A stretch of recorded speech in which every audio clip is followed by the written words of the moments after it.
오늘 말씀의 제목은 우리 함께 눈물로입니다. 히브리서 10장 23절에서 25절 3절 말씀인데요. 저와 성도님들이 한 목소리로 함께 읽겠습니다. 또 약속하신 이는 미쁘시니 우리가 믿는 도리에 소망을 움직이지 말며 굳게 잡고 서로 돌아보아 사랑과 선행을 격려하며 모이기를 패하는 어떤 사람들의 습관과 같이 하지 말고 오직 권하여 그날이 가까움을 볼수록 더욱 그리하자. 아멘. 특별히 수요 기도 예배 가운데 하나님의 은혜를 사모하고 또 기도의 은혜와 능력을 경험하기 원하시는 성도님들이 기쁨으로 달려오는 귀한 자리에서 또 함께 말씀으로 교제하고 또 은혜를 나눌 수 있어서 너무 감사드립니다. 먼저 기도하고 함께 하나님의 말씀 보겠습니다. 참 좋으신 하나님, 하나님께서 저희를 부르시고 귀한 주님의 몸된 지체로 이끌어 주심에 참으로 감사드립니다. 하나님, 그 은혜의 울타리 안에 있는 것이 우리 삶의 가장 큰 축복이요 감사의 제목인 줄 믿습니다. 날마다 우리를 바라보시고 우리를 격려하시는 그 하나님을 믿음으로 바라보며 나아갈 때에 우리의 삶 속 가운데 승리가 있게 하여 주시고 또 이 시간 함께 말씀을 통해 우리가 더욱더 주님 안에 한 몸됨과 한 마음으로 나아갈 수 있는 귀한 시간 되게 하여 주시옵소서. 예수님의 이름으로 기도드립니다. 아멘. 네. 요즘 외국인들이나 지방에 있는 청소년들, 청년들이 서울에 오면 꼭 하고 싶어하는 것이 있습니다. 많은 것들이 있겠지만 많이 갈 곳이 있지만 그곳 가운데 하나가 뭐냐 하면 바로 한강에 가서 라면을 먹는 것입니다. 혹시 한강 라면 드셔보신 분 계실까요? 한번 손 들어보실까요? 생각보다는 많이 없으신데요. 네, 이제 날이 따뜻해지지 않습니까? 네, 이제 여러분들 한강 가서 라면 드시면 왜 사람들이 한강에서 라면을 먹는지 아실 수 있습니다. 저도 저희 가족과 함께 먹었는데요. 집에서 먹는 것보다 더 맛있고 또 이제 또 시원한 바람과 또 좋은 경치에서 먹으니까 너무나 좋더라고요. 넌센스 퀴즈 하나 드리도록 하겠습니다. 네, 공동체에서 먹으면 가장 맛있는 라면은 무엇일까요? 자, 손 들어보세요. 손 들고 말하세요. 네, 우리 윤재 성도님. 네, 함께라면. 네, 우리 박수로. 네네. 제 선물을 준비했습니다. 네, 네, 딱 오세요. 네네. 오시면 제가 라면을 준비했습니다. 네네네. 네. 네. 사실 우리가 함께 뭔가를 나누고 또 집에서 혼자 먹는 라면보다 우리 가족끼리 함께 먹는 라면이 더 맛있지 않습니까? 우리가 인생을 살아가면서 누군가와 함께 한다는 것은 큰 감사이고 또 우리의 삶 가운데 하나님께서 주신 축복의 어떤 그런 통로로 우리에게 큰 선물이 되는 것 같습니다. 나를 사랑해주고 또 섬겨주고 누군가가 나를 위해 기도해준다라는 그 자체만으로도 우리는 또 힘을 낼 수 있고 하나님께서 주신 그런 은혜를 통해서 더욱더 성장해 갈 수 있는 귀한 터전이 되고 또 그것이 능력이 되는 것을 볼 수가 있습니다. 그러한 가운데 우리가 특별히 공동체로 부름받았고 한 교회로 또한 각 지역 공동체로 아니면 저희 새로운 교회는 순이 있지 않습니까? 또 순으로 함께 부름을 받아서 이렇게 저렇게 다양한 모양으로 우리는 사역도 하고 주님 안에서 한 형제 자매됨을 누려가고 있습니다. 때로는 교회 신앙생활 하다 보면 그 누군가는 군중 속의 외로움으로 방황하기도 하고 또 마음의 아픔과 고난들을 그 누군가에게 나타내지 못하는 그런 사람들도 있습니다. 저는 오늘 제목을 우리 함께 눈물로라는 로 정해보았습니다. 눈물에는 참 많은 의미가 담겨 있습니다. 어떠한 우리가 하나님께 부름받아서 뜨겁게 예수님을 만났을 때에 회개의 눈물도 날 수 있고 또 그 속에서 나를 구원해 주시는 감사의 눈물이 있을 수도 있습니다. 옆에 있는 지체의 아픈 상황을 바라보고 너무나 슬픔 가운데 위로의 눈물을 함께 흘려줄 수도 있고 또한 한 영혼이 그렇게 기도했던 그 병이 치유되고 또 한 영혼이 주님께로 돌아왔을 때 우리가 함께 흘릴 수 있는 그런 눈물도 우리가 공동체 안에서 느껴갈 수가 있습니다. 공동체를 지켜가는 가정 가운데 우리는 많은 눈물을 흘리기도 하고 또 그 눈물을 통해서 하나님께서 우리에게 베풀어 주신 은혜가 무엇인지를 다시 한번 생각하기도 하고 그 눈물을 통해서 또한 함께 흘리는 눈물을 통해서 우리는 이 인생의 여정길이 외롭지 않고 하나님께서 나를 주님 안에 불러주시고 한 공동체로 불러주신 그 은혜를 경험할 수 있는 귀한 따뜻한 또 눈물이 될 수 있는 것 같습니다. 다양한 눈물들이 모여져서 어떻게 보면 우리는 더욱더 아름다운 교회, 아름다운 공동체로 함께 만들어 갈 수 있는 것 같습니다. 오늘 우리가 읽은 이 히브리서의 말씀의 배경을 잠깐 설명드리면 많은 유대교인들이 이제 예수님을 믿고 또 이제 크리스찬이 되었습니다. 그러나 많은 로마의 박해가 있다 보니까 이제 그 자리를 떠나려고 하고요. 그리고 자신들이 많이 믿어왔던 어떤 모세나 또 구약의 인물들을 예수님보다 더 존귀하게 생각했던 경향들이 있습니다. 자신의 어떤 옛 습관, 유대교로 돌아가려고 하는 그 상황 가운데 있는 이 수신자들을 향해서 예수님이 어떠한 분이신고 또 예수님을 믿는 자가 어떠한 삶의 자세로 모이기에 힘써야 하는지를 강력하게 권고하고 있고 또 이 강력함을 통해서 이 교회 공동체를 어떻게 유지하고 또 그 속에서 하나님의 능력을 경험할 수 있는지에 대한 영적인 원리를 제공해 주고 있습니다. 첫 번째로는요, 우리 함께 눈물로 힘써 믿음을 지키는 공동체로 함께 만들어 가야 합니다. 우리 함께 눈물로 힘써 믿음을 지키는 공동체를 만들어 가야 한다라는 것입니다. 우리가 23절 말씀을 한 목소리로 함께 읽어보도록 하겠습니다. 또 약속하신 이는 미쁘시니 우리가 믿는 도리의 소망을 움직이지 말며 굳게 잡고. 아멘. 믿음의 공동체의 시작은 어디입니까? 바로 약속을 지키시고 이루시는 예수님으로부터 시작됩니다. 약속하시는 이는 미쁘시니, 여기서 미쁘다는 말은 변치 않는 신실하다, 진실하다는 의미를 가지고 있습니다. 하나님께서 우리를 불러주셨고 그 십자가 은혜로 구원을 해주셨는데 예수 그리스도의 그 약속을 굳게 믿는 그 순간부터 우리는 참된 교회 공동체 안에 크리스찬으로서의 모습을 살아갈 수가 있습니다. 교회 공동체의 머리는 예수님이시고 우리는 한 몸된 지체로서 오늘도 신앙생활을 하고 함께 살아가고 있습니다. 예수님은 신실하시고 그 구원을 시작하셨고 지금도 이루어 가시고 또 우리의 구원을 완성하실 그때까지 우리와 함께 하시는 분이 바로 예수님이시고 성령님이십니다. 그렇기 때문에 우리가 내 자신이 예수님을 소유했다는 자신감이 있어야 돼요. 세상은 우리를 향하여 손가락질하고 예수 믿어서 변화도 없고 뭐 때문에 예수를 믿느냐고, 교회에 가느냐고, 이렇게 귀한 시간과 물질을 교회에 드리냐고 조롱하지만 우리는 구원받은 그 하나님의 백성으로서 내가 가진 그 예수 그리스도의 능력, 십자가의 능력을 가진 담대함이 있어야 된다라는 것입니다.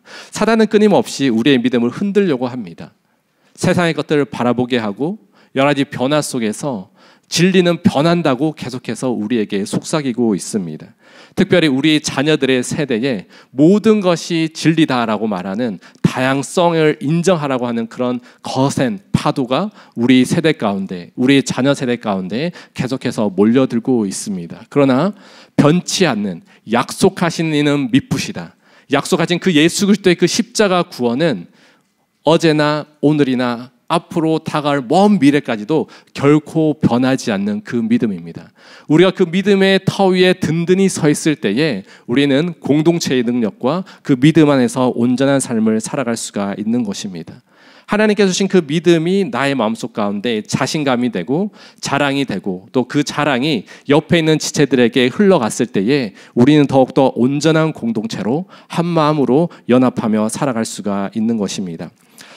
여기 오신 분들은 오늘 믿음이 상당히 좋으신 분이라 저는 믿고 싶습니다. 왜냐하면 이렇게 귀한 시간들을 또 이렇게 와서 하나님을 예배하고 말씀 듣고 기도하는 것, 이거 여러분들의 일상의 루틴 같지만 그렇지 않습니다. 여러분들이 하나님을 향한 소망이 있고 하나님께서 여러분들의 기도를 들으시고 하나님이 오늘날 예배자를 찾는다라는 그 마음을 가지고 이 자리에 왔고 이 시간을 통해서 하나님의 말씀을 들으면서 우리의 흐트러진 영적인 시야를 하나님께로 집중하는 그 자체만으로도 이미 여러분들은 믿음이 참으로 좋으신 분입니다. 좌우에 계신 분들께 이렇게 축복하겠습니다. 당신은 믿음의 사람입니다. 네. 사실 믿음은 보이지 않지만 이러한 예배의 모습, 순종의 모습, 섬기의 모습을 통해서 믿음의 가치를 증명해 가는 것인데요. 특별히 우리의 일상 속에서 나의 믿음의 가치와 능력을 보여주어야 하는 것입니다. 그 믿음의 가치를 보여주기 힘든 데가 바로 우리의 가정이 되는 것 같습니다. 근데 교회에 오면 옆에 있는 지체들에게 그렇게 상냥하고 또 아름다운 말로 섬겨주지만 또 집에 갔을 때는 대부분 그렇지 못하는 것 같아요. 우리의 자녀들에게나 특별히 남편들에게 그 교회에서 베풀어주는 그 사랑의 반이라도, 그리고 따뜻한 톤의 반 정도만이라도 집에서 들어오는 우리 퇴근하는 남편들을 위해서 축복합니다, 이런 말 잘 안 하시잖아요, 남편들에게. 또 그런 부분들이 또 있습니다. 그러나 사실 우리 안에 다 연약함이 있고 믿음이 자라가는 과정 가운데 있습니다. 겨자씨만한 믿음도 그것이 이제 점점 자라서 싹이 되고 또 줄기가 되고 점점 큰 나무가 되어서 이제 열매를 맺어가는 그 과정 가운데 우리가 있는데요. 우리가 내가 믿음이 있다라고, 나는 예수님 믿었으니까 이제 천국 갈 자신 있어라고 여기에서 끝나면 너무나 유아적인 1차적인 믿음의 소유자들입니다. 그러나 우리의 믿음과 능력의 가치를 계속해서 보여주고 그것을 자라가고 성장시켜가는 그 자리에서 결국은 우리의 믿음이 증명되고 그 믿음들이 모여서 영적 공동체의 성숙을 이루어가는 것들을 볼 수가 있습니다. 끊임없이 우리는 여러 가지 가정의 어려움과 또 고통과 관계의 문제들이 생길 때마다 우리의 영적 시선이 흐트러집니다. 십자가를 늘 잘 바라보고 예배드리고 찬양할 때는 하나님만이 전부이시고 나의 모든 목숨까지도 생명까지도 주님 앞에 드릴 수 있다고 찬양하고 고백은 하지만 정작 우리의 삶에 닥치는 그 어려움 앞에서는 십자가를 바라보고 하나님을 의지하기보다는 내가 익숙한 것, 내가 경험했던 것에 계속해서 손을 가게 되고 내가 아는 사람들에게 뭔가를 요청을 하는 것들을 볼 수가 있습니다. 그러기에 우리는 끊임없이 믿음의 시험대에 오르는 순간들이 있습니다. 사단이 또 그 믿음을 흔들려고 합니다. 그럴 때일수록 나를 구원하신 하나님, 나에게 약속을 주셔서 이것을 이루시겠다고 하시는 그 예수 그리스도께 시선을 집중하고 믿음의 능력을 평가하고 또 그 평가 가운데 승리하는 우리 성도님들이 되기를 주님의 이름으로 축복합니다. 사실 우리가 속해 있는 교회 공동체는 단순한 동호회의 수준이 아닙니다. 세상 사람들은 어떤 그냥 자기가 좋아하는 종교를 하나씩 택한다고 하지만 우리가 믿는 우리 기독교, 예수 그리스도는 우리의 생명과 우리의 삶의 전부를 드리는 것입니다. 동호회는 취미를 가진 사람들끼리 모여서 또 즐거운 시간들을 가지는 것이지 않습니까? 또 공통의 관심사가 있으니까 함께 운동도 하고 회식도 하고 또 정기 모임도 하는 것들을 볼 수가 있습니다. 사실 또 그 동호회를 이루어가기 위해서 뭐 나름의 회칙과 또 룰이 있습니다. 그리고 그 동호회 리더들이 새로운 신입 회원이 오면 챙겨주기도 하고 뭔가 교회랑 되게 비슷한 느낌이긴 해요. 제가 한때 이제 배드민턴을 배우기 위해서 이제 근처에 있는 초등학교에 갔는데 되게 감동받았었어요. 너무 잘 챙겨주고 배려해주고 저는 실력이 없지만 실력이 비슷한 끼리 한번 쳐보라고 하고 그래서 거기는 가족들끼리 회식도 하더라고요. 그래서 되게 좋다라고 생각할 수 있는데 교회에 한번 생각해 보았어요. 그리고 얼마 지나지 않아 제가 목사라는 신분이 밝혀지고 나서부터 좀 사람들이 좀 꺼려하더라고요. 좀 멀리하고 좀 불편해하는 것들이 있어서 이렇게 6개월 하다가 나왔습니다. 사실 동호회마저도 어떻게 보면 어떤 그들만의 어떤 관심사와 또 룰이 있고 또 새로운 사람들을 또 챙겨주는 그런 부분들이 있는데 하지만 우리는 그 수준이 아니라 비교할 수 없이 십자가 구원의 생명을 가진 자로서 우리의 삶을 드리고 우리의 인생을 드리고 우리가 하나님을 위해서 그 삶을 살았을 때에 결국은 우리의 구원을 이루시고 보증해 가시는 그 주님과 동행하는 것이고 우리가 힘써서 믿음을 지키며 나아갈 때에 주의 영광을 나타내야 하는 줄 믿습니다. 사실 믿음이 없으면 어떻게 보면 제가 다녔던 동호회보다 못한 그런 공동체가 될 수 있어요. 그러나 중요한 것은 나를 부르신 하나님, 약속을 이루시고 그 구원을 이루어 가신 그 예수 그리스도께 우리의 마음을 모으고 함께 눈물로 이 믿음을 지켜가는 그런 거룩한 열정들이 우리 가운데 회복됨으로 말미암아 여러분들을 통해서 또 믿음의 거룩한 영향력이 주변 가운데 흘러가기를 우리 주님의 이름으로 축복합니다. 또 믿음을 지켜가는 공동체에서 우리가 힘써서 만들어 가야 하는 그런 부분들이 또 계속해서 도전하고 있는데요. 23절 말씀을 함께 다시 읽어보도록 하겠습니다. 또 약속하신 이는 미쁘시니 우리가 믿는 도리의 소망을 움직이지 말고 굳게 잡고, 네, 믿음의 도리인 소망을 예수 그리스도만을 굳게 잡고 나아가야 한다라는 것입니다. 믿음이 자꾸 흔들리는데요. 여기서 굳게 잡다라는 이 표현을 통해서 저는 제 딸을 키울 때에 어렸을 때 모습이 되게 좋았던 추억이 있어요. 어렸을 때 이제 한창 걸음마를 할 때에 아기들의 손이 작잖아요. 그때 제 엄지 손가락을 붙들고 걸었을 때 그 추억이 저는 되게 딸과의 따뜻했던 시간들인 것 같아요. 사실 걸음마 할 때 누군가를 의지하고 또 아빠가 옆에 든든히 서 있지만 이 손가락 하나를 의지하고 꼭 붙들고 나아가는 딸의 모습을 생각하면 우리의 신앙생활도 그렇게 해야 되지 않을까라는 생각을 해보게 됩니다. 하나님은 크고 위대하신 분이지만 우리가 하나님의 엄지손가락을 꼭 붙들고 그 한 걸음 한 걸음 걸어간다면 우리 스스로는 넘어지고 때로는 어떤 죄악의 자리에 거하게 되고 적당히 타협하는 우리의 옛된 습관들이 있지만 이 손만 놓지 않으면 돼요. 꼭 붙들고 그 하나님의 인도하심을 걸어가야 하는 그런 모습들이 우리 가운데 계속해서 이어져야 한다는 것입니다. 사랑하는 성도 여러분, 여러분들은 언제 이렇게 하나님 아버지의 손을 꼭 붙드셨습니까? 각자 나름대로의 영적인 추억들이 있을 거예요. 그것이 어떻게 보면 예수님을 믿었을 때도 있고 지금일 수도 있고, 지금이면 너무나 좋겠죠. 그 하나님의 손을 꼭 붙들고 나는 부족하고 연약하고 때로는 넘어지지만 그럼에도 불구하고 하나님의 그 손을 꼭 잡고 가겠다라는 그 믿음을 가지고 나아갈 때에 우리는 더욱더 하나님께서 주신 크신 은혜와 또 위로를 받을 수가 있는 것입니다. 우리의 시선이 오직 십자만을 바라보고 주님의 손을 꼭 잡고 걸어가는 그 모든 과정 속에서 하나님은 우리를 통해 일하시고 하나님께서 역사하시고 그것이 공동체 안에서 풍성함으로 연결되어 가는 것 같습니다. 공동체 안에 발을 한 걸음 두고 다른 발은 밖에 두는 분이 꽤 많습니다. 네, 새로운 교회는 많이 안 계시는데, 네.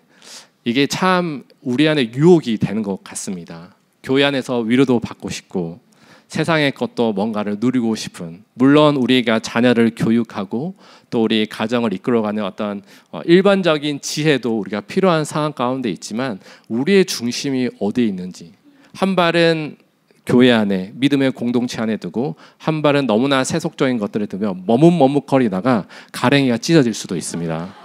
조심해야 됩니다. 중요한 것은 우리의 말과 또 우리의 그 걸음 속에 누가 동행하고 있느냐, 누가 주인 되어 있느냐라는 그런 마음들을 우리 가운데 새겨두면 더욱더 크신 또 은혜와 도전으로 우리의 삶이 변화될 줄 믿습니다. 이렇게 시작되는 공동체 안에서 우리는 더욱더 우리의 믿음을 다시 한번 점검해 봐야 한다라는 것입니다. 예전에도 그런 말 드린 적이 있는데요. 대부분의 목사님들은 자기가 설교를 잘한다고 생각하고요. 대부분의 성도님들은 본인의 믿음이 좋다라고 생각한다고 합니다. 네, 그런 것 같습니다. 각자의 믿음이 있습니다. 왜냐하면 믿음의 기준도 다 다르고 또 어떤 믿음을 평가하는 기준도 다 다른 것 같아요. 그러나 중요한 것은 그 믿음은 사실 공동체 안에서 점검받는 것입니다. 우리의 믿음이 내 주변에 나를 찾고 나에게 기도 요청을 많이 한다라고 하는 것도 여러분들 어느 정도 믿음을 인정을 받은 것이고요. 또한 자꾸 뭔가 연락이 끊어지네, 순원들이 왜 이렇게 안 올까라는 생각도, 물론 이제 숫자가 중요하진 않지만 그 영적인 어떤 응집력이 나를 중심으로 계속 일어나고 있는지에 대해서 점검해 볼 필요가 있다라는 것입니다. 하지만 중요한 것은 우리의 삶 속 가운데 끊임없이 어떤 믿음을 테스트하고 확인하고 또 믿음의 진보를 이루어가기 위해서 끊임없는 노력과 또 그 열심이 있을 때에 그 공동체는 더욱더 견고하게 된다라는 것입니다. 그런 부분에 있어서 우리 새로운 교회는 너무나 탁월한 교회인 것 같습니다. 여러분들 다 여기 계신 분들은 웬만하면 성경 속으로 다 하셨고, 제가 봤을 때 뭐 CES도 멘티도 어느 정도 다 하시지 않았을까라는 생각을 해보게 됩니다. 여러분들 쉬지 않도록 네, 쉼없이 끊임없이 영적인 성장을 할 수 있도록 교회가 또 그 은혜의 통로를 제공하고 또 우리 성도님들이 시간과 마음과 정성을 들여서 그 은혜의 현장에 참여했을 때에 하나님께서 주신 특별한 은혜와 기쁨이 있다라는 것입니다. 이제 계속해서 시작되는 우리 권사님께서 기도해 주셨지만 이번 주부터 저희가 순예배가 시작되지 않습니까?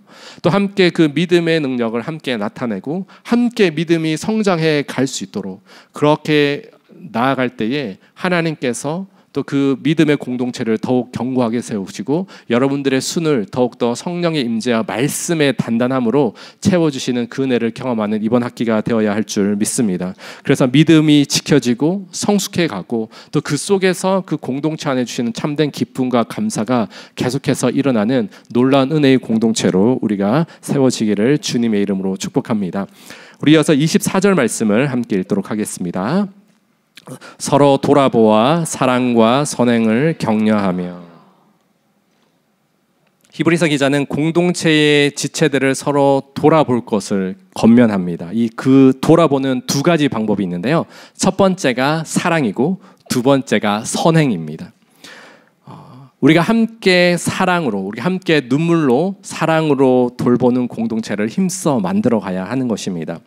사랑은 기독교를 아주 상징적으로 보여줍니다. 기독교는 사랑의 공동체라고 이렇게 말을 많이 하죠. 사랑의 종교이자 또 사랑을 계속해서 나누게 됩니다. 특별히 교회에서 그런 것 같아요. 집에서도 잘 안 하는 옆에 있는 지체들에게 사랑합니다. 네, 이런 말 많이 하잖아요. 저도 이제 경상도 출신이라 쉽진 않지만 그래도 또 이제 직분이 있기 때문에 또 이제 그 마음을 다해서 이제 사랑하고 축복합니다라는 그런 말을 많이 하려고 노력을 하고 있습니다. 가족을 사랑하고 특별히 자식을 사랑하는 것은 너무나 당연한 것입니다. 그리고 이 자리에 대부분 이제 결혼을 하셨는데요. 사랑하는 사람과 또 결혼을 하고 또 그렇게 삶을 또 살아가고 있습니다. 그렇기 때문에 누군가를 사랑하는 것은 참으로 쉬워 보이지만 특별히 교회 공동체 안에서 이 사랑은 생각보다 쉽지 않습니다. 동의 안 하시는 것 같은데요. 사랑을 충분히 많이 나누신 것 같아요. 사실 삶을 살아가다 보면 옆에 있는 지체들의 어려움과 아픔이 보일 때가 있습니다. 또 그때 사랑이 필요한 것이죠. 그리고 사랑하는 사람 또를 늘 고백했지만 우리의 안에 있는 옛사람의 모습과 그런 가시도로 인해서 때로는 교회 안에서도 상처와 아픔을 줄 때도 있습니다. 그러나 그 모든 과정 가운데 특별히 사단이 사랑하지 못하게 만드는 것이 뭔지를 제가 한참 묵상해 보니까 바로 비교인 것 같더라고요. 하나님께서 우리를 하나로 묶어 주셨는데 한 순으로 묶여 주셨는데 자꾸 옆에 있는 지체들과 나의 삶을 비교를 하게 됩니다. 처음에는 작은 것부터 시작해서 어떤 자녀들의 환경, 남편의 어떤 승진, 어떤 교회에서의 어떤 직분, 이 모든 것들이 비교 대상이 되면서 사실 그 마음이 사랑의 문이 닫혀지게 되고 심지어는 베풀어주는 사랑 또한 스스로 차단하게 되는 그런 모습들을 우리가 볼 수가 있습니다. 때로는 어느 학교를 출신이냐, 또 얼마만큼 공부했느냐, 사실 이것이 또 특별히 교회만큼 참 다양한 사람들이 모인 곳이 없지 않습니까? 참 안타까운 것은 어떠한 교회는 특정 대학교 출신들만이 모이는 그룹들이 있더라고요. 그래서 그분들이 정기 모임을 가지고 또 자기들의 사실 교회인데 약간 동문회는 따로 하셔도 되는데 그 교회 안에 동문회를 만들어서 교회 안에 이제 파당을 짓고 또 그렇게 하는 데도 있더라고요. 사실 우리는 하나님의 이름으로 부름받았고 우리가 어떠한 조건과 환경이든 간에 그 하나님의 사랑으로 부름받았고 사랑의 공동체로 있는데 우리는 그것을 먼저 기억하고 그 사랑을 더욱더 나누는 그런 공동체로 만들어가야 하는 그런 노력과 헌신이 필요합니다. 보네퍼 목사님은 공동체에 대해서 이렇게 말씀을 하셨는데요. 한 목소리로 한번 읽어보도록 하겠습니다. 시작. 우리는 서로 사랑할 때, 함께 기도할 때, 하나님의 일을 위해 협력할 때 가장 강한 공동체가 된다. 네. 함께 먼저 사랑하고 그 사랑을 나누는 그 모든 것들을 통해서 우리는 더욱더 강력한 공동체로 만들어가는 것입니다. 그 사랑의 표준 가운데 하나가 저는 바로 지체들을 위해서 사랑의 마음으로 기도해 주는 것이 그 발걸음이라고 생각합니다. 여기에는 돈이 들지 않습니다. 사랑하는 마음만 있고 그 사람을 향한 긍휼의 마음만 있다면 우리는 간절한 마음으로 기도할 수 있고 그 하나님의 사랑의 공동체의 그 모습을 충분히 나타낼 수 있는 이 자리에 있는 계신 우리 모든 성도님이 되는 줄 믿습니다. 그렇기 때문에 하나님께서 옆에 있는 지체들 또 함께하는 수도원들 나에게 보내주신 선물이고 때로는 거룩한 어떤 기도의 제목이라는 부분들을 하나님께서 나에게 주신 그 사명이라는 것들을 깨닫고 옆에 있는 지체들을 위해 함께 기도했을 때에 그 기도 가운데 나타나는 사랑의 모습 또 그 기도를 통해서 응답받는 그 기쁨들이 우리 가운데 가득해야 하는 줄 믿습니다. 특히 우리 새로운 교회가 코로나 때부터 목양 기도를 우리 담임 목사님께서 또 우리 부목사님들이 예배 끝날 때 해주는데요. 그 기도가 참으로 우리 성도님들에게 위로가 되고 함께 또 격려가 된다라고 이렇게 말씀을 많이 해 주십니다. 사실 어떤 육체적인 질병으로 인해서 많은 두려움과 또 염려가 있고 또 앞으로 어떠한 길을 가야 할지 어떠한 치료를 받아야 할지 많은 두려움 가운데 있습니다. 그러나 우리가 함께 이 기도 제목을 가지고 기도하고 또한 우리 중보기도팀에서도 하늘을 위한 기도를 매주 금요일마다 하고 있습니다. 우리가 함께 기도하고 그 마음과 정성을 나눴을 때에 하나님께서 주신 그 사랑의 공동체로 또 기도함을 통해서 우리가 영적으로 하나 되고 영적인 울타리 안에서 나는 외로운 사람이 아니라 우리 교회가 우리 공동체가 우리 순이 함께 기도해 주실 때에 그 안에서 누리는 따뜻함과 하나님의 사랑이 계속해서 증거되어야 한다라는 것입니다. 우리가 하나님의 눈으로 그리고 주님의 눈으로 주변 사람들을 한번 바라보면 완전히 다릅니다. 자, 이제 옆에 있는 분들 한 번씩 바라보겠습니다. 주님의 눈으로 바라보는 거예요. 하나님의 눈으로 바라보겠습니다. 네. 자, 하나님의 눈으로 바라봤습니다. 얼마나 존귀한 자들입니까? 네. 얼마나 소중한 자들이고 주님의 핏값으로 사셔서 우리를 사랑으로 구원하시고 우리를 이 자리에 불러주셨고 그 사랑의 마음은 우리가 받은 사랑을 이제는 그 사랑의 통로가 되어서 주변 사람들을 세우고 나아가야 한다라는 것입니다. 아무리 내가 사랑하고 하나님을 사랑하고 하나님의 제자로서 어떤 믿음이 있고 직분이 있더라도 예수님께서는 그 믿음의 측정을 어떻게 하는지에 대해서 우리에게 말씀을 해주셨는데요. 바로 제자의 기준에 대해서 우리에게 말해주고 있습니다. 우리 요한복음 13장 35절 말씀을 함께 읽겠습니다. 너희가 서로 사랑하면 이로써 모든 사람이 너희가 내 제자인 줄 알리라. 아멘. 하나님께서 우리를 불러주시고 또 주님의 제자로 우리 한 사람 한 사람을 불러주셨는데 우리 안에 얼마나 사랑이 있고 또 우리 공동체와 또 교회 안에 우리 순 안에 얼마나 사랑의 섬김과 또 수고의 노력이 있는지를 그것을 알 때에 우리가 많은 사람들이 우리가 제자인 줄 알리라라고 이렇게 말을 하고 있습니다. 안타깝게도 많은 뉴스들이 기독교에 대한 부정적인 이야기를 많이 알리고 있습니다. 교회가 분열되고 여러 가지 안 좋은 소식들 어떤 목회자에 대한 이런 부분들을 알고 있지만 그러나 그 또한 어떻게 보면 우리가 안타깝게 생각하고 내가 있는 그곳에서 먼저 주님의 제자됨의 삶을 나타내기 위해서 더욱더 사랑하고 또 수고하고 또 아끼고 또 아껴주는 그런 은혜가 필요하게 된다라는 것입니다. 은혜의 감격이 있으면 사실 나보다 남을 낮게 여기고 그 사랑이 계속해서 흘러가게 됩니다. 그래서 날마다 우리의 삶이 채워질 수 있도록 기도해야 되고 내가 하나님의 사랑으로 충만하여서 그것이 흘러 넘쳐서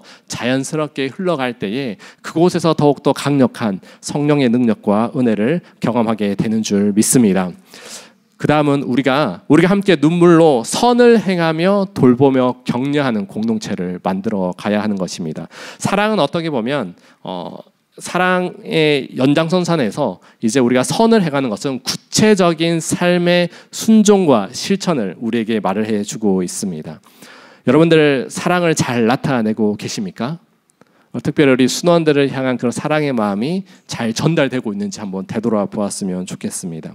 사랑하면 헌신하게 됩니다. 네, 사랑하는 열정이 있으면 그 사랑과 은혜를 계속해서 나누고 또 섬기고자 하는 것이 있습니다. 우리 다 연애 때 그렇게 했었잖아요.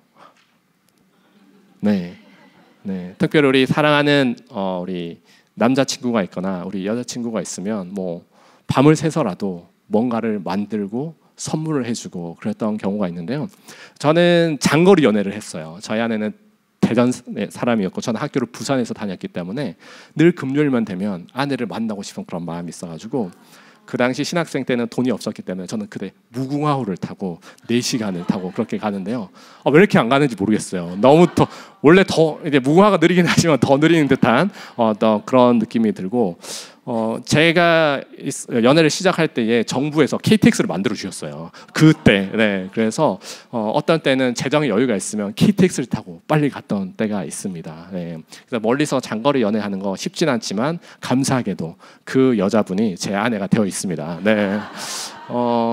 그만큼 우리가 사랑하면 뭐 사실 기차값이 문제겠습니까? 그 많은 것들을 드리고 또 가치를 들여서 뭔가를 하게 되어 있는 것이 우리의 모습입니다. 그러나 우리가 사랑을 말로만 하는 것이 아니라 결국 섬김과 나눔으로 우리는 그 삶을 하게 되고, 또 그 성령의 감동으로 우리의 삶의 순종을 통해서 그 열매를 맺어가야 한다라는 것입니다. 사실 사랑하면 지갑이 열리게 되어 있습니다. 사랑하면 시간을 드리게 되어 있고요. 사랑하면 땀을 흘리게 되어 있습니다. 특별히 여러분들에게 도전 드리고 싶은 것은 이 시간 나의 사랑이 필요한 사람이 누구일까 한 사람만 정해보십시오. 한 사람만. 네, 마음속에. 네, 그 사람에게 오늘 전화 한 통을 꼭 했으면 좋겠습니다. 그러니까 아니면 카톡으로라도 메시지라도 그분께 축복하는 기도를 짧게라도 한번 써보셨으면 좋겠습니다. 더 나아가서는 지갑까지 열어서 네, 이모티콘 상품권이라도 커피 한 잔이라도 했으면 좋겠다라고. 사실 이게 큰 것 같지만 그 작은 가치로 사람들의 내가 사랑받고 있구나, 내가 누군가에게 기억됨이 있구나라는 것들은 너무나 귀한 것입니다. 그래서 여러분들 주변에 오늘 숙제를 드렸습니다. 나의 마음속 가운데 제가 주일날 보면 여쭤볼 거예요. 네, 숙제하셨냐고. 그만큼 우리가 사랑하며 뭔가 순종하게 되고 나타나게 되어 있다라는 것입니다. 그런 걸 보면 전 참 많은 사랑과 섬김을 받았던 사람이에요. 제가 25살 때 결혼을 해서 이제 해외로 공부를 하러 갔습니다. 네, 그래서 제가 처음 이제 순례배, 그 교회는 이제 목장이라고 불렀는데요. 이제 부부가 모이는데 저랑 제 아내가 갔을 때 25살이었으니까 속해진 목장의 성도님이 저희한테 애기들이 왔네라고 그렇게 말을 했어요. 네. 왜냐하면 그분들이 다 저희의 부모님들 연배셨거든요. 네, 그래서 처음 갔을 때 우리 거기에 담당하는 우리 목사님이 왜 우리를 이곳에 보내셨을까? 좀 비슷한 연배나 조금 연수가 좀 차이가 덜 나는 분들에게 보냈으면 좋겠지라고, 그래서 조금 불평을 했었어요. 그런데 시간이 지나고 나니까 되돌아보니까 하나님께서 만나게 하신 분들이구나라는 생각을 하게 되었습니다. 그 당시 공부하고 또 일하면서 또 여러 가지 힘든 상황들이 있었지만 감사하게도 이제 저희가 이제 첫째가 태어나다 보니까 거기 이제 그 목장의 순원들 가운데 한 분이 마침 6개월 정도 앞서서 손주를 보신 할머니가 계신 거예요. 6개월 앞서서. 그래서 모든 육아용품을 저희한테 주시는 거예요. 사랑의 마음으로. 그래서 그런 것들을 또 은혜를 또 잊게 되고, 또 한 번은 제가 있는 신학교와 그 교회의 거리가 이제 고속도로로 1시간을 가야 됩니다. 그리고 우리 그 목장 모임을 하는 그것은 교회에서 1시간을 가야 돼요. 이렇게 저는 이제 목장 모임을 하러 2시간을 가야 되는 거예요. 그래서 또 그런 생활을 하다가 한 번은 그래도 우리 집사님들 집에서만 하면 또 너무 힘들다. 그래서 큰 용기를 내서 저희 집이 작은 이제 기숙사 아파트였는데 우리 성도님들 다 저희 집에 초대했었어요. 한 번은 저희 집에서 했으면 좋겠다라고 한 번 오셨다가 그 다음 주부터 이제 전도사님 이제 목장 모임하고 저희 집에서 잤으면 좋겠다. 그래서 매주 토요일마다 우리 전도사 저 전도사 가정을 긍휼히 여겨 주셔가지고 매주 토요일마다 자기 집에 그 집사님들에게 잘 수 있도록 그렇게 배려를 해주시고, 또 아침마다 되게 풍성한 식사를 하고 교회 출근할 수 있도록 그렇게 배려를 해주셨어요. 사실 그 사랑이 지금도 이어지고 있습니다. 어떻게 보면 하나님께서 또 한국에 왔을 때 만나고 또 서로에게 어떤 영적인 교제와 그 사랑을 받았는데요. 그래서 저도 한 가지 노력했던 게 뭐냐 하면, 처음에 유학생들이 정착하잖아요. 그때 저와 연결되신 분들은 무조건 첫날은 제가 공항에서 픽업하고 저희 집에 자야 돼요. 저희 집에 자고 오는 날 밤에 운전면허증 공부하는 것을 줍니다. 그리고 그분들 면허증 딸 때까지 제가 책임지는 거예요. 그 사랑을 받고 나니까 이 사랑을 다른 분들에게 어떻게 나눠줄 수 있을까 그런 고민들을 많이 하게 되더라고요. 사실 그 집사님들의 사랑과 정성을 어떻게 보면 제가 또 지금까지 있고 또 그분들의 그 외에도 너무 많은 분들이 또 계십니다. 사실 하나님의 또 은혜와 그 사랑을 받으니까 저 또한 그 은혜와 사랑을 어떻게 나눠줄 수 있을까 많이 또 고민하게 되고 그분들의 섬김을 통해서 또 저희 가정이 또 힘들고 어려웠던 그런 시간들을 또 든든하게 또 세워져 갈 수 있는 것들을 또 보게 됩니다.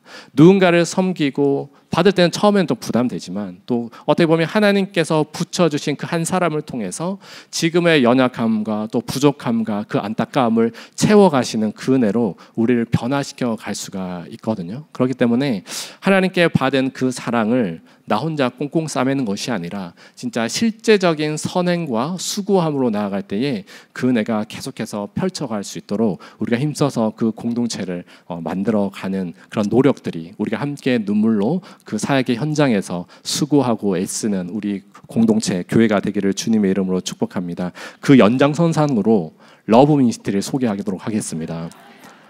제가 작년 8월 첫째 주, 둘째 주에 러브 미니스트리를 담당하면서 우리 팀원들을 모집했어요. 그러니까 저는 한 3, 40명으로 우리 러브 미니스트리 성도님들이 직접 가서 그 사역을 했으면 좋겠다라고 생각했는데요. 놀랍게도 80명의 성도님들이 그 2주에 신청을 해주셨고 지금은 저희 라인방에 142명이 있습니다. 네, 그래서 우리 성도님들이 그만큼 누군가를 돕고 섬기고 또 귀한 물질들을 나누고 또 수고의 땀을 흘리는 그런 노력들이 많다라는 것들을 제가 깨닫고 거룩한 부담감을 가지고 있습니다. 그래서 우리 팀원은 참고로 말씀드리면 이제 8명만 받을 예정이에요. 더 이상 150명만 채고 저희는 안 받을 겁니다. 네, 그래서 혹시 여기 가운데 또 러브 미니스트리에 관심 있으시면 또 말씀해 주시고 실제 사랑의 수고와 헌신의 현장에 가면 마음이 달라지게 되어 있습니다. 내가 하나님께 사랑받았는데 주변에 소외된 우리 미혼모들, 시각장애인들, 또 홀로 되어서 힘들게 자녀들을 양육하고 있는 그분들을 만나면 하나님의 마음이 품게 되어지게 되고 또 그 사역의 현장에 나아갔을 때에 하나님께서 주시는 특별한 은혜가 우리가 계속해서 경험되어지게 되고 그 갔을 때에 성도님들이 너무 신나게 너무 열정적으로 사역하는 것을 보면서 저는 너무 많은 도전을 받고 사랑의 공동체는 우리 안에도 사랑이 필요하지만 그 사랑이 이제 한 걸음 더 나아가서 새로운 게 울타리를 넘어서 하나님의 마음으로 누군가를 세워가고 그러면서 더욱더 공동체가 견고해진다는 것들을 직접 경험하고 있습니다. 그러기에 우리가 함께 선행으로 돌아보고 또 마음을 나누고 또 정성을 나누고 또 물질을 나눴을 때에 우리를 통해서 일하시는 그 하나님의 은혜와 영광을 경험하기를 주님의 이름으로 축복합니다. 마지막으로 우리는 함께 눈물로 모이기에 힘쓰는 공동체가 되어야 합니다. 25절 말씀을 함께 읽겠습니다. 모이기를 패하는 어떤 사람들의 습관과 같이 하지 말고 오직 권하여 그날이 가까움을 볼수록 더욱 그리하자. 네. 1세기 당시 히브리서의 수신자들은 자신들이 어떤 고난과 핍박 가운데 이 두려움이 있었고 그래서 그 모임 자체를 힘들어했어요. 오히려 주변의 눈치를 보는 그런 상황 가운데 있습니다. 그리고 자신들의 옛적인 습관, 모이지 않아도 자신은 이미 구원받았다. 나는 하나님의 백성이다라고 그렇게 생각하며 나아갔습니다. 그러나 오늘 말씀처럼 그날이 가까움을 볼수록 더 힘써 모이라고 이렇게 말을 하고 있습니다. 잘 아시다시피 오늘날은 지극히 개인주의 성향을 가지고 있습니다. 물론 하나님과 개인의 구원은 1대1의 관계이지만 결국 하나님은 공동체를 통해서 교회 공동체를 통해서 하나님의 백성들을 성장시키시고 세워가신 것들을 볼 수가 있습니다. 사도 바울이 많은 편지를 썼는데요. 그 서신서들의 대부분이 바로 지역 교회를 향한 그런 메시지로 그런 서신서로 전달된 것만을 보도록 우리는 너무나 잘 알고 있습니다. 특별히 코로나 시간이 지나면서 우리 새로운 교회는 한 90% 정도 성도님들이 회복이 되신 것 같아요. 그러나 여전히 집에서 온라인으로 또 예배를 드리시는 분들이 계신데 물론 어렵고 힘든 상황에 계시는 분들은 온라인으로 예배를 드리실 수 있지만 그럼 우리 함께 모여서 함께 영적인 음직력을 가지고 아시겠지만 온라인으로 드리는 거랑 우리 새로운 교회 현장에 드리는 거랑 뭐가 좋죠? 네, 비교가 안 됩니다. 네, 본당을 들어오는 순간, 그 찬양을 시작하는 순간 그 은혜와 영광이 쏟아지고 그 말씀을 통해서 우리의 삶 속 가운데 주시는 그 말씀의 능력이 어떠한 것인지를 우리 현장에 있을 때 그 성령의 임재를 강력하게 느끼게 되는 것 같습니다. 우리 순도 마찬가지인 것 같아요. 순원들이 한 10명 있으면 오늘은 나 하나쯤이면 빠져도 순예배 정상적으로 되니까 그렇게 생각할 수 있지만 우리 순장님들이 제일 좋아하는 순원은 빠지지 않고 참석하는 순원입니다. 네, 순장님들 맞죠? 네. 사실 우리의 삶 속 가운데 너무나 분주하고 또 바쁘고 해야 할 일이 많기 때문에 우선순위의 문제를 모이기에 힘쓰는 것이 아니라 그냥 내가 그것을 선택하게 되고 하나님보다는 어떤 나의 가정의 일, 나의 자녀의 일, 내가 바쁜 것에 우선순위를 두는 경향이 있습니다. 그러나 시간이 지나면 지날수록 우리가 더욱더 힘써서 모여서 함께 모였을 때 주는, 함께 모여서 예배하고 함께 기도하고 함께 말씀을 나눴을 때에 그곳에 성령님께서 임재하시고 두세 사람이 그 모인 곳에 하나님께서도 함께 하시겠다고 하는 그 약속의 말씀을 경험하면서 다시 한번 아름다운 공동체의 모습으로 더욱더 우리가 함께함을 통해서 주시는 그 은혜와 영광을 경험하는 저와 여러분들이 되기를 주님의 이름으로 축복합니다. 오늘 우리가 영어 본문은 보지 않았지만 마지막으로 영어 본문은 이것을 홀로 드는 것이 아니라 let us라고 함께 가자라고 이렇게 계속해서 말을 하고 있습니다. 혼자 하면 힘들지만 옆에 있는 지체들의 손에 손을 잡고 함께 이 믿음의 공동체를 만들어가고 함께 눈물 흘리며 또 함께 수고의 땀을 흘리며 주님 앞에 나아갔을 때에 나 혼자는 할 수 없지만 함께함을 통해 주시는 하나님의 특별한 은혜와 또 귀한 믿음의 동력자들이 나의 손을 잡고 이끌어 주실 것이라는 그런 확신을 가지고 나아갈 때에 우리가 더욱더 주님 안에서 단단해지고 또 우리의 믿음이 견고하여져서 우리에게 주신 그 사랑과 은혜를 계속해서 나누고 이전에 경험했던 것에 만족하는 것이 아니라 2025년도 더욱더 풍성한 은혜와 기쁨이 가득한 그런 순으로 공동체로 사역팀으로 우리 새로운 교회로 함께 눈물 흘리며 만들어가는 귀한 성도님들이 되기를 우리 주님의 이름으로 간절히 축복합니다. 함께 기도하겠습니다. 존귀하신 하나님, 하나님께서 저희를 귀한 공동체로 불러주시고 함께 하나님을 바라보며 믿음의 행군을 이어가게 하심에 참으로 감사드립니다. 하나님, 우리가 이 자리에 있는 것이 당연한 것이 아니라 하나님께서 주신 은혜의 축복인 줄 믿습니다. 우리가 믿음으로 반응하고 함께 순종하고 또 함께 이 믿음의 길에서 낙오되지 않으며 하나님의 손을 꼭 붙들고 나아갈 때에 하나님 우리 공동체가 더욱더 견고함을 누리게 하여 주시고 아름다운 성숙과 영적인 기쁨을 누릴 수 있도록 주님 함께하여 주시옵소서. 그리하여서 우리의 삶을 통해서 더욱더 하나님의 사랑이 흘러가게 하여 주시고 주님 주신 선행의 모습을 통해서 다시 한번 하나님의 기쁨이 우리 가운데 충만한 것들을 보게 하여 주시옵소서. 이 모든 말씀 우리의 구원이요 생명 되신 예수님의 이름으로 기도드립니다. 아멘.